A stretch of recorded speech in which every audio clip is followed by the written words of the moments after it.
Sebelum kalian menyaksikan video ini, silakan tekan tombol subscribe dan aktifkan lonceng notifikasinya agar tidak ketinggalan info menarik lainnya. Baik, terima kasih dan selamat pagi pemirsa Guntur Media dimanapun berada. Kembali lagi masih bersama saya Tias Paramita di FinTalk untuk edisi Senin 8 Februari 2021.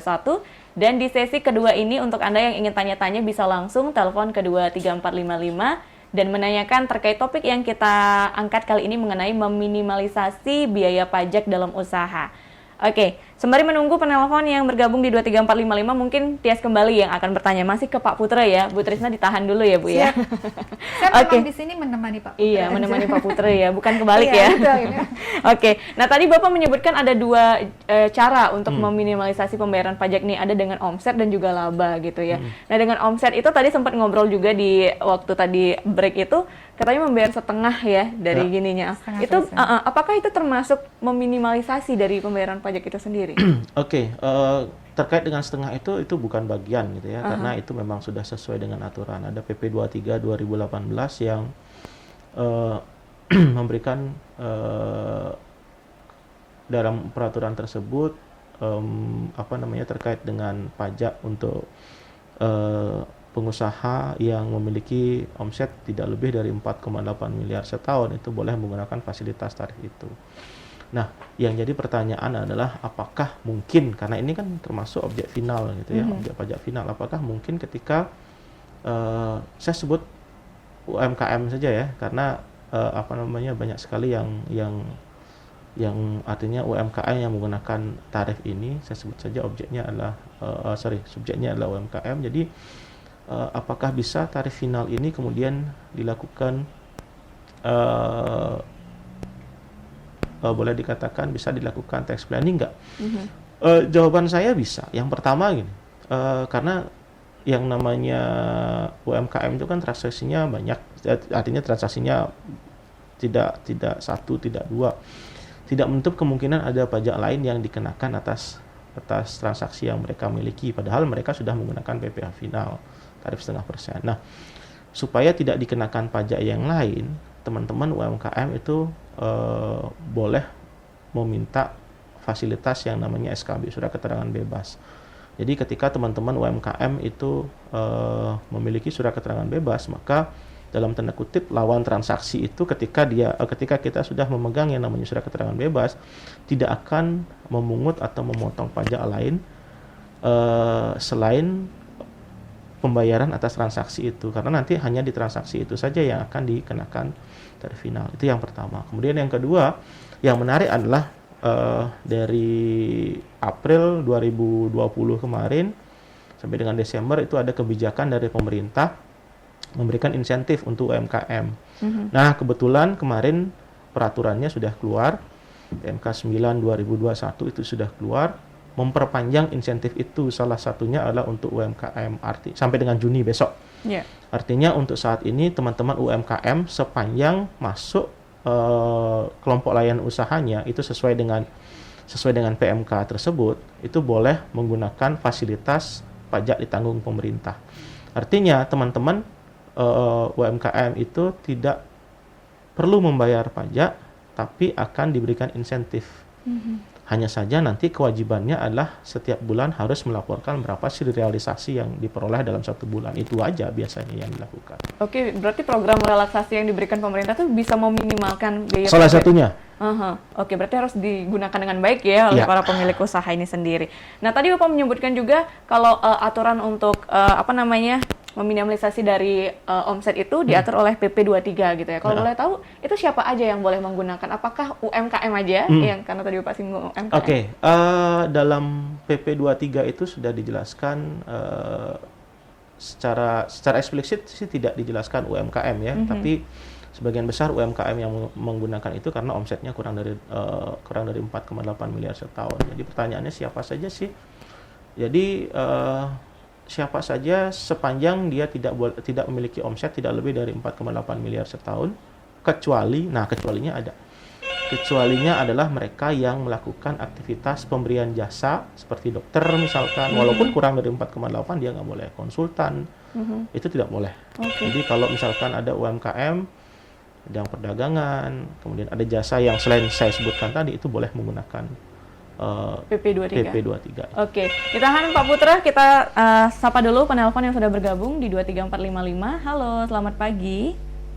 Iya, selamat pagi, Ties. Oke, Gung De ya, Ngurah Rai Iya, ya. selamat pagi Ibu Isna dan Bapak narasumber ya. Pagi. Ya betul apa yang tadi Bapak dilatih. Di sini yang kami tanyakan, kalau PBB kok satu rumah di sini beda bayarnya dengan rumah di Jakarta, atau katanya pajak itu tergantung isi rumah, pembuatan rumahnya lebih besar.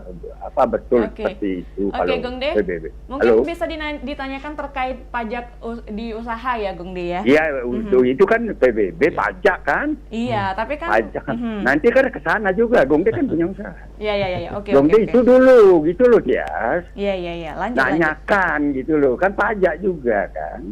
Kalau usaha, kalau Gung De memang sekali bayar ya 5 tahun sekali pajak. Itu mendapat keringanan, itu sudah bisa kita lakukan.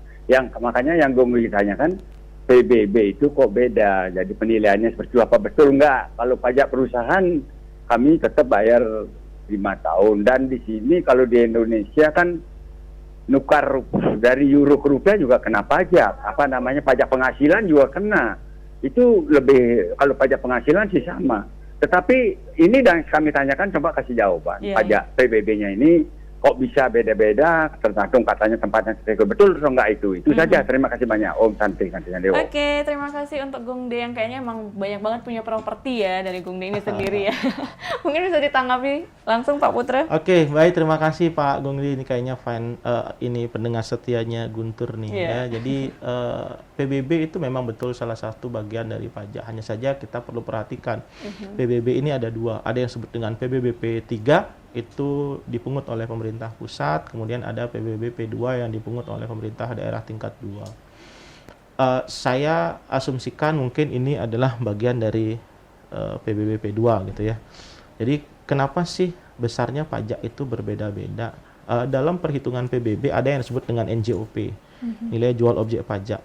Nah, NJOP ini masing-masing daerah itu berbeda, tergantung dari nilai pasar tanah, salah satunya yang bisa digunakan sebagai dasar perhitungan NJOP itu adalah salah satunya adalah nilai pasar tanah di wilayah tersebut. Misalkan di Buleleng, di bagian daerah barat, misalkan di di Ahmad Yani, misalkan di bagian nggak usah jauh-jauh gitu ya, Ahmad Yani dengan di Banyuning misalkan, mungkin akan nilai jual tanahnya tidak sama gitu ya. Ininya juga salah satu menyebabkan nilai NJOP per meter, karena NJOP itu dihitung per meter tidak sama walaupun kita ada di satu wilayah. Kemudian letak juga, posisi, apakah posisinya itu ada di kalau istilahnya ada kelas kelas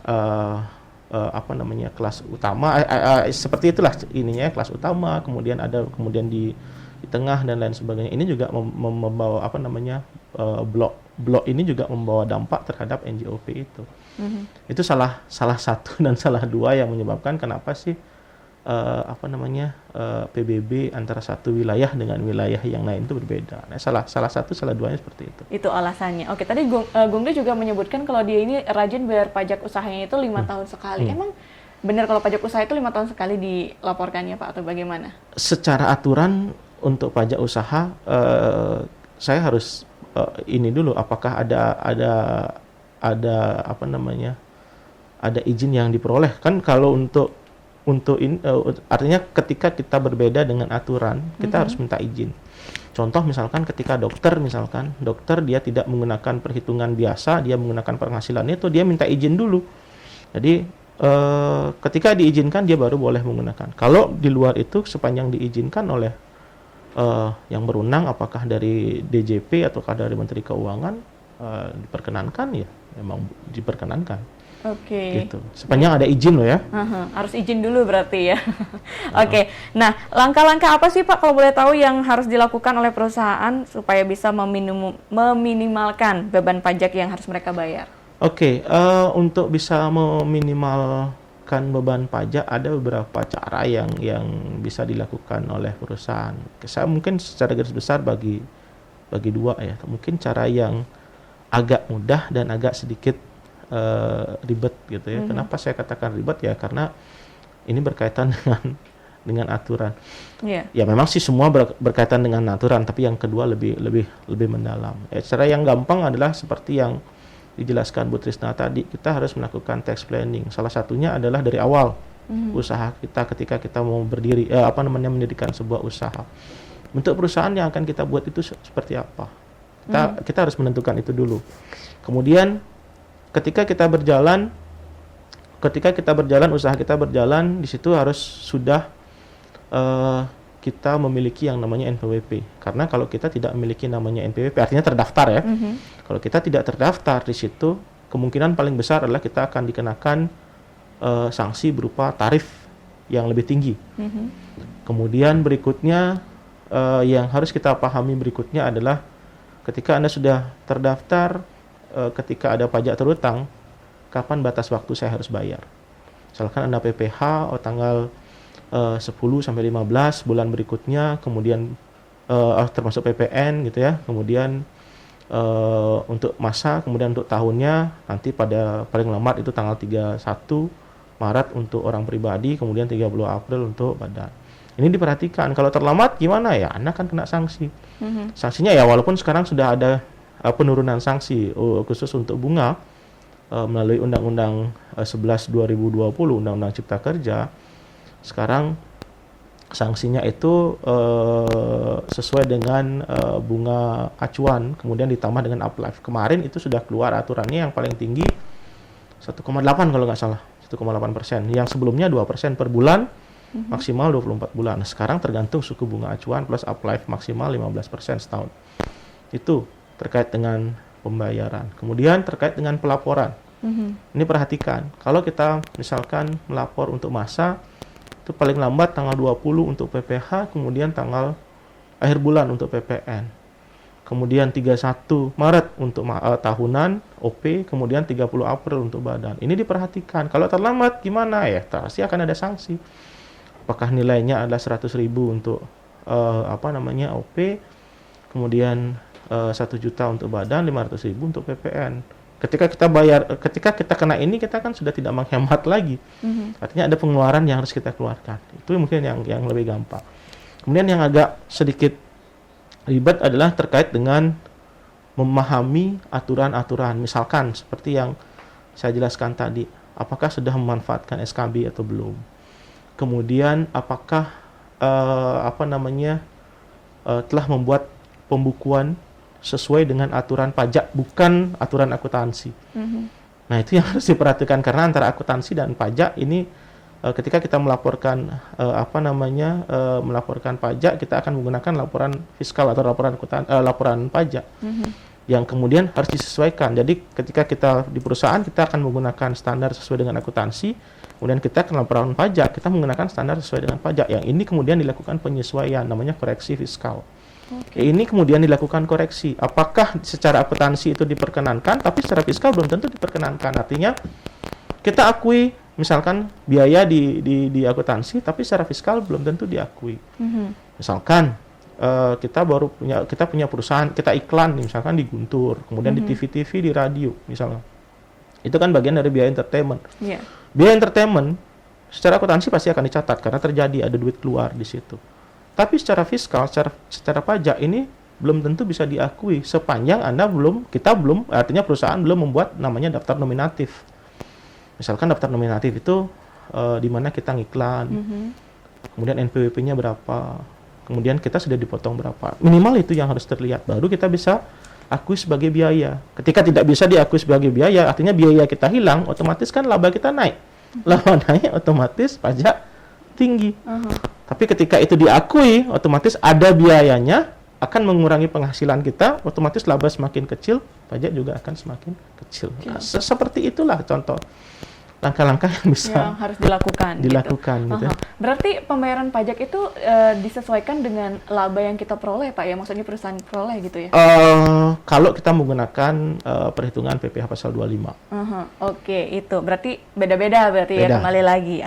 Nah, tadi juga Bapak sebutkan kan di awal tuh kalau bisa perusahaan dari dia membentuk usaha harus membuat perencanaan pajaknya itu. Kalau boleh tahu perencanaan pajak seperti apa sih, Pak? Mungkin masih ada yang bingung nih pemirsa. Nah, tadi yang paling gampang adalah beberapa kali saya sebutkan adalah pemilihan bentuk usaha.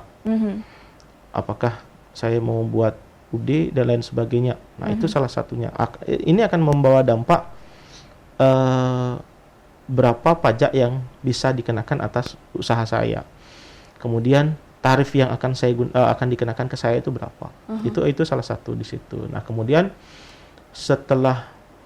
kemudian berikutnya adalah Anda sudah memahami ketika Anda buat usaha berkaitan dengan pajak, Anda sudah harus memperhitungkan saya harus mendaftarkan diri nih.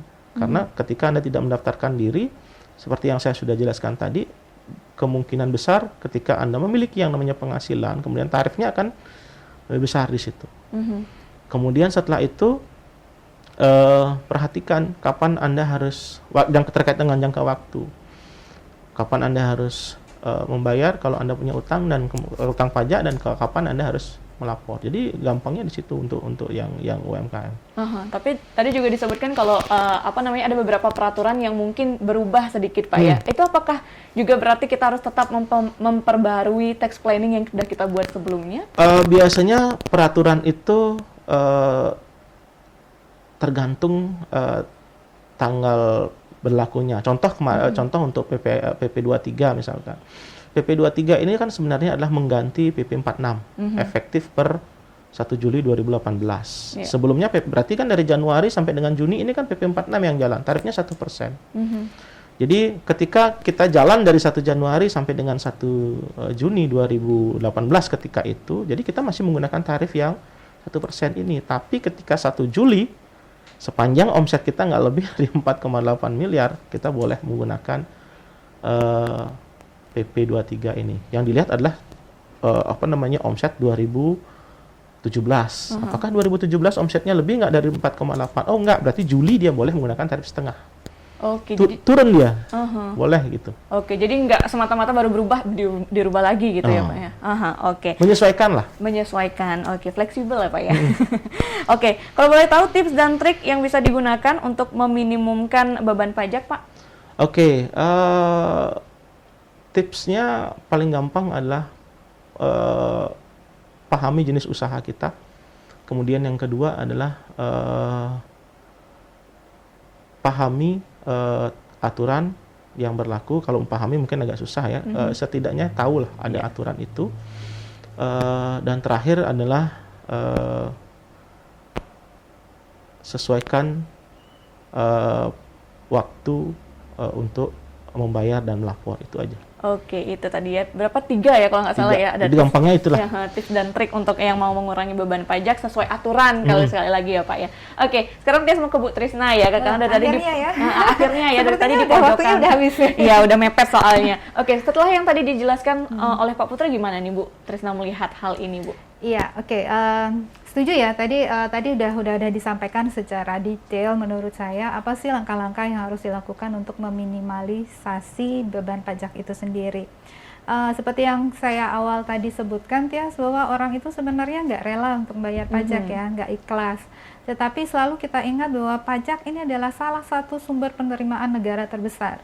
Konon kabarnya negara kita banyak punya hutang juga nih sekarang ya. Jadi hutangnya meningkat terus, dan bagaimana bayar hutang salah satunya adalah dengan penerimaan pajak. Jadi dalam artian bahwa meskipun kita tidak rela atau ikhlas, maka membayar pajak itu bukan sesuatu yang harus dihindari, tetapi itu adalah suatu kewajiban yang harus kita laksanakan gitu kan.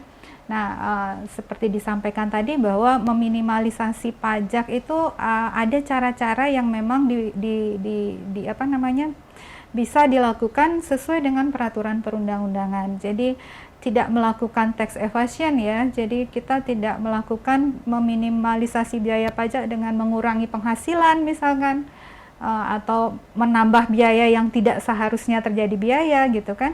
Tetapi yang kita lakukan adalah bagaimana cara-cara bisa mengurangi pajak tapi dengan peraturan perundang-undangan. Saya setuju banget dengan yang tadi disebutkan sama Pak Putra untuk yang wajib pajak sederhana ya. Jadi maksud saya wajib pajak OP, yang paling dasar itu bahwa waktu pembayaran itu. Jadi itu salah satu penghematan yang menurut saya benar-benar sangat harus diperhatikan gitu. Jadi kalau kita nggak tahu kapan harus bayar, nah sanksi itu yang kena. Meskipun misalkan untuk wajib pajak OP, keterlambatan pelaporan SPT hanya 100.000, hanya gitu ya. Tapi itu termasuk ketidakpenghematan gitu kan, termasuk pemborosan juga. Jadi dalam artian bahwa kita sebagai wajib pajak harus taat pajak, salah satunya harus wajib melaporkan SPT tepat waktu dan sejumlah yang memang harus dibayarkan. Ya, mungkin itu yang bisa saya sampaikan, Tias. Terima kasih. Iya. Nah, nggak kerasa ya, udah 1 jam, padahal masih banyak sih yang pengen Tias tanyain ya Bu Trisna ya, Pak Putra juga. Mungkin karena keterbatasan waktu, mungkin closing statement-nya Bu Trisna dulu sebelum ke Pak Putra. Iya, baik. Itu tadi sebenarnya udah closing statement ya. Ya udah saya ulang lagi kalau gitu. Ya mungkin lebih singkat aja. Lebih singkat aja ya. Oke, tema kali ini adalah meminimalisasi pajak. Jadi dalam artian bahwa kita sebagai wajib pajak itu memang sudah seharusnya untuk melakukan kewajiban perpajakan. Nah, meminimalisasi pajak di sini dalam artian bahwa pahami aturan perpajakannya. Dengan begitu kita bisa terhindar terhadap biaya-biaya yang tidak seharusnya kita keluarkan. Ya, seperti itu. Pak Putra? Oke, saya sama sih sebenarnya sama Bu Trisna. Artinya ketika kita ingin melakukan meminimalisasi yang namanya beban pajak, kita harus pahami aturan terlebih dahulu sebelum kita melakukan pengurangan atas beban pajak. Karena kesalahan sekecil apapun ketika kita melakukan pengurangan ini akan berdampak pada sanksi yang akan dikenakan, ya tentu tidak akan membuat kita menjadi menghemat, justru akan maunya untung tapi malah buntung. Itu intinya. Oke, baik, terima kasih Pak Putra, Bu Trisna juga, terima kasih atas waktunya dan sharing ilmunya. Semoga dari apa yang dipaparkan tadi itu bisa menambah pengetahuan dari pemirsa Guntur Media yang barangkali saat ini sedang bingung gitu ya, bagaimana sih caranya untuk meminimalisasi beban pajak. Bisa langsung diterapkan apa yang sudah disampaikan tadi. Kalau misalnya kelewatan, bisa langsung dicek di kanal YouTube-nya Radio Guntur. Dan semisal ada saran masukan lainnya atau mungkin pertanyaan titipan ya yang kelewatan, mungkin bisa ditinggalkan di kolom komentar. Nanti bakal kita bantu untuk sampaikan ke Bu Trisna maupun Pak Putra. Baik, demikian untuk bukan obrolan ya, ini Fintalk. Obrolan seputar keuangan edisi hari ini. Saya Tias Paramita pamit undur diri dan sampai jumpa di Fintalk berikutnya.